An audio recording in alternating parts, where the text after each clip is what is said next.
Tiffin ready ஆயிடுச்சா? என்ன tiffin? Tiffin வந்து சிறுதானிய தோசை.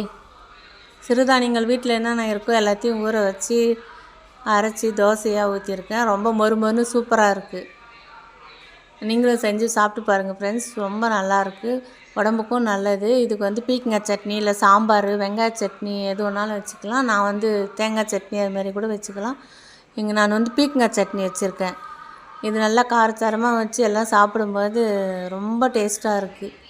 நீங்களும் வீட்டில் இருந்துச்சுன்னா எல்லா சிறுதானியத்தில் கொஞ்சம் கொஞ்சம் எடுத்து போட்டு செஞ்சு பாருங்கள். மதியம் சாப்பாடு வந்து சாதம் வடிச்சிருக்கேன். கத்திரிக்காய் மொச்சக்கொட்டை போட்டு காரக்குழம்பு வச்சுருக்கேன். தயிர், ரசம். இதுதான் என் வீட்டில் சாப்பாடு. வாங்க நீங்களும் சாப்பிட்லாம். இந்த மாவு வந்து எப்படின்னா கொஞ்சம் கொஞ்சம் பச்சை பயிறு, கருப்பரிசி, சிகப்பரிசி, கொள்ளு, கம்பு, வெள்ளை சோளம், பச்சை பயிறு கொட்டை எல்லாத்தையும் எது இருக்குதோ அதெல்லாம் நம்ம கொஞ்சம் போட்டு 4 மணி நேரம் ஊற வச்சு அரைச்சி உப்பு போட்டு கரைச்சி வச்சுட்டு ஒரு 2-3 மணி நேரம் புளிச்சா போதும். சூப்பராக இருக்கும் ஃப்ரெண்ட்ஸ். நீங்களும் ட்ரை பண்ணி பாருங்கள்.